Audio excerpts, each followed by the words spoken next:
फैलाने की साजिश नाकाम हुई है। गढ़चिरौली पुलिस ने 6 आरोपियों को गिरफ्तार किया है। बैनर और पर्चे लगाकर दहशत फैलाई जा रही है। नक्सल सप्ताह के नाम पर लोगों को डराने की कोशिश की गई है। महाराष्ट्र के गढ़चिरौली में पुलिस ने माओवादी होने का दिखावा कर लोगों में दहशत फैलाने की साजिश का पर्दाफाश करते हुए बड़ी कार्रवाई को अंजाम दिया है। पुलिस ने इस मामले में 6 आरोपियों को गिरफ्तार किया है। आरोप है कि इन लोगों ने फुलनार पुलिस सहायता केंद्र को सीमा में लाल रंग का बैनर और पर्चे लगाकर खुद को माओवादी बताने की कोशिश की और लोगों में डर का माहौल बनाने का प्रयास किया। पुलिस के मुताबिक 25 जुलाई को फुलनार से करीब 8 किलोमीटर दूर हिदूर डोबूर रोड पर 2 पेड़ों के बीच लाल कपड़े का बैनर और पोस्टर मिला।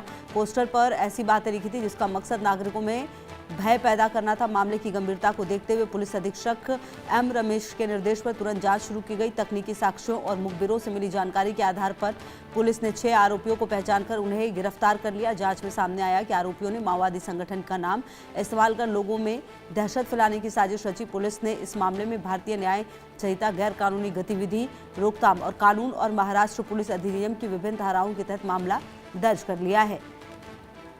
तो बैनर और पर्चों से दहशत फैलाई जा रही थी। 6 आरोपी गिरफ्तार हुए। पुलिस का एक्शन जारी है। नक्सल सप्ताह के नाम पर लोगों को डराने की कोशिश की गई है। तो माओवादी बनकर दहशत फैलाने की कोशिश है। गढ़चिरौली पुलिस का बड़ा खुलासा सामने आया है। हालांकि अब इस पूरे मामले में और शाहिद मेरे सहयोगी ज़्यादा जानकारी के लिए इसी खबर पर मेरे साथ जुड़ रहे हैं। शाहिद देखिए, बैनर पर्चा लगाकर दहशत फैलाने की कोशिश थी। जो 6 आरोपी हैं उनको पकड़ा गया है। क्या जानकारी मिल पा रही है इस पूरे घटनाक्रम के बारे में, इन 6 आरोपियों के बारे में? देखिए, जो इलाका है गढ़चिरौली, आपको याद होगा कि इससे पहले जो कार्रवाइयां हुई हैं, इन कार्रवाइयों में ये बात कही गई थी कि गढ़चिरौली जो है नक्सल मुक्त गढ़चिरौली कर दिया गया है।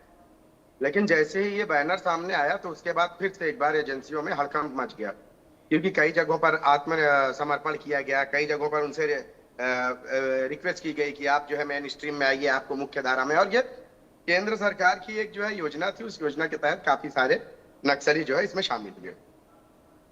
जब ये बैनर देखा उन्होंने, पुलिस ने देखा ये बैनर और कुछ पोस्टर्स, कुछ कपड़े में जो है लिखी जो है हिंदी में चीजें लिखी गई थी और कॉमरेड की तरफ से, जिसमें पुलिस को चैलेंज किया गया था।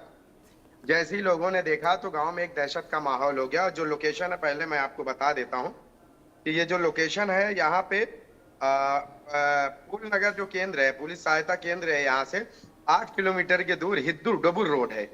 यहाँ 2 पेड़ों के बीच में जो है इस तरह से ये तहरीर लिखी गई थी, जो आमतौर पर नक्सलियों की तरफ से लिखी जाती है। कुछ पेपर से भी मिले, तो उसके बाद पुलिस को ये जानकारी मिली। फिर पुलिस ने सर्च ऑपरेशन चलाया इन इलाकों में, तो मालूम ये पड़ा कि ये बैनर और पर्चे जो लगाए इसलिए जाते हैं कि ताकि इलाके में दहशत का माहौल रहे, लोगों को ये पता चल सके कि नक्सली अभी भी जो है एक्टिव हैं और आप लोग पुलिस से कोई किसी भी तरह की कोई जानकारी साझा ना करें।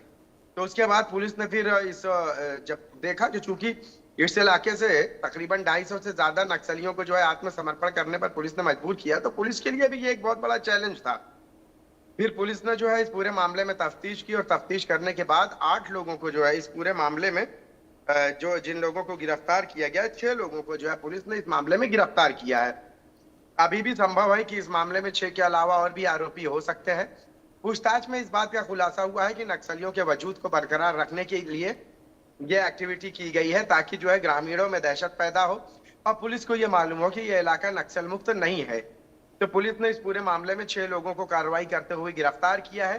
अभी आगे की कार्रवाई में इनसे पूछताछ की जा रही है और ये जानने की कोशिश की जा रही है क्या वाकई नक्सल मुक्त इस इलाके में जो है फिर से नक्सली अपने पैर पसारना शुरू कर रहे हैं। तो इन सारी चीजों को लेकर पुलिस लगातार तफ्तीश कर रही है। संभव है कि जांच का दायरा जैसे जैसे सख्त होते जाएगा, इस मामले में और भी कई गिरफ्तारियां मुमकिन है। जी बिल्कुल। और कहीं ना कहीं देखिए, शायद ये बात जो आप कह रहे थे शुरुआत में ही, जो दावा लगातार केंद्र सरकार की तरफ से भी किया गया, एक तारीख मुकम्मल की गई 31 मार्च 2026 की, इसके बाद नक्सलवाद जो है वो बिल्कुल खत्म होगा। लेकिन उसके बाद भी जो ये कोशिशें हो रही हैं, कहीं ना कहीं ये सरकार को चुनौती देने के लिए हो रही है। और अगर गढ़चिरौली की बात करें तो एक सबसे ज़्यादा मतलब नक्सलवाद प्रभावित अगर जिलों में ये रहा है तो ये इलाका रहा है। इसका नाम हमने कई बार सुना है। ऐसे में अब यहाँ से जो घटनाएं है उसके बाद शायद केंद्र सरकार की तरफ से भी बड़े एक्शन लिए जाए।